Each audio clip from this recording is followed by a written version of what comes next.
Pessoal, agora para seguir nessa discussão, não basta a gente saber os nomes das coisas, os termos, e não entender como as coisas acontecem, né?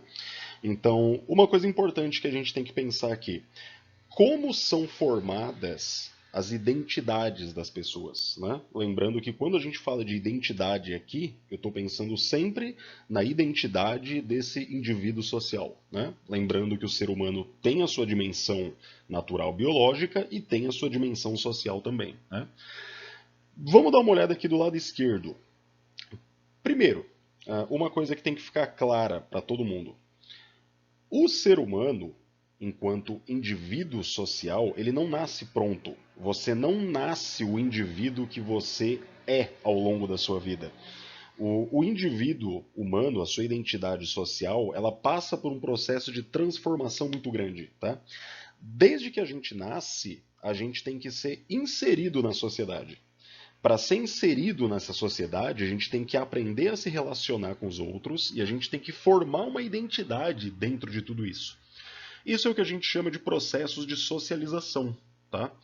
Por exemplo, o que a família faz? A família é a primeira instituição de socialização de qualquer indivíduo. O que significa isso? O ser humano, ele não nasce um indivíduo pronto, tá? O ser humano, quando ele nasce, ele é semelhante a qualquer outro animal da natureza. Só que ele é muito mais dependente do adulto. Tá? Talvez até tenha isso sido um fator muito grande para a nossa família ter a forma que tem. Essa ideia de que os pais têm que cuidar dos filhos por muito tempo, ou até ele ser autossuficiente. Né? Porque o ser humano, biologicamente, depende do adulto para sobreviver, né? Por muito tempo. Galera, por que eu falo que a família é essa primeira instituição de socialização? É ali que o indivíduo vai aprender as coisas mais básicas para ele viver na civilização humana. Ele vai aprender as regras básicas do que pode e o que não pode fazer, as regras básicas do como se comportar, as regras básicas do como se relacionar com os outros e qual é o lugar dele no mundo. Né? Por isso que a família é uma instituição de socialização primária. É aquela primeira formação da identidade de um indivíduo social. É ali que o indivíduo começa a tomar formato de quem ele vai ser para o restante da vida dele. E isso vai ser um processo sempre em construção também. Tá? Depois que o indivíduo ele passa ali dos cuidados da família para os cuidados da escola, ele já começa a entrar num processo de socialização secundário, em que ele começa a ser tratado já com uma certa impessoalidade. A pessoa que atende ele ali não é um membro da família, não é a mãe, não é o pai, né? Ele começa a ser tratado como um indivíduo de um contexto social mais amplo. Então a gente vai se tornando um indivíduo social aos poucos. Primeiro com a família, depois com ambientes como na escola, futuramente depois quando essa pessoa for para um mercado de trabalho, e essa pessoa vai ao longo da vida entrando em novas relações, entrando em novas situações que ela não tinha vivido antes. Toda vez que a pessoa passa por esse processo, ela está passando por um processo de socialização. Ela está sendo moldada por essa relação com os outros também. Tá? Então, esse primeiro ponto tem que ficar muito claro. O indivíduo não nasce pronto. O indivíduo ele se constrói num processo permanente de relação com os outros. E o que está na base de tudo isso? O primeiro e mais importante processo de socialização ocorre dentro da família. Tá? É a primeira instituição de socialização do indivíduo. É ali que o indivíduo começa a virar gente, imagina assim. Tá? Agora dá uma olhada do lado direito que eu coloquei ali. Instituições de socialização. A família e a religião. Tá? Por que eu estou usando esses dois exemplos aqui?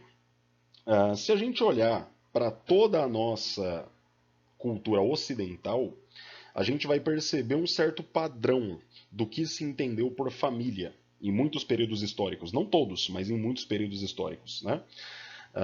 A ideia que a gente tem de família está muito relacionada com uma tradição cultural. É uma tradição cultural que vem dos povos lá daquela região do Oriente Médio. Os povos judeus, os povos cristãos, os povos muçulmanos. Né? Essas três grandes religiões ocidentais que influenciaram todos os aspectos da cultura, são religiões que têm uma forma patriarcal.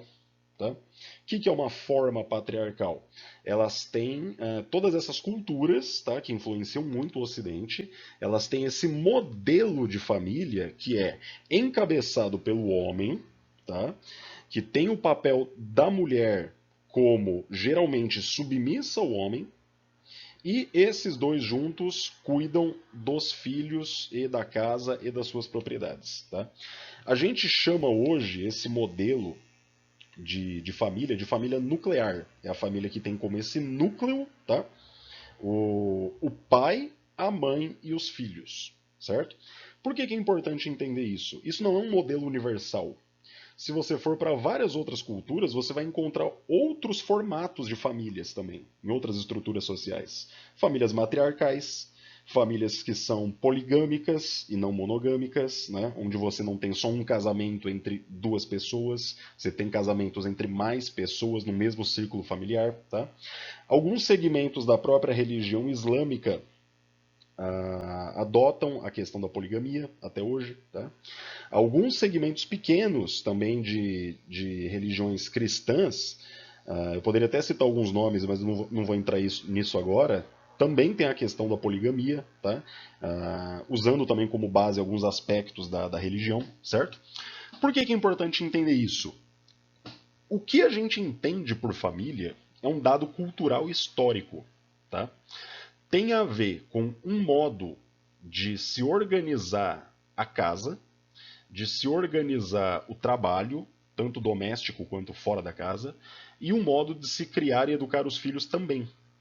Então, o que significa isso? Toda família patriarcal ela vai socializar os seus filhos neste modelo, automaticamente, porque é o modelo que está dado ali, certo?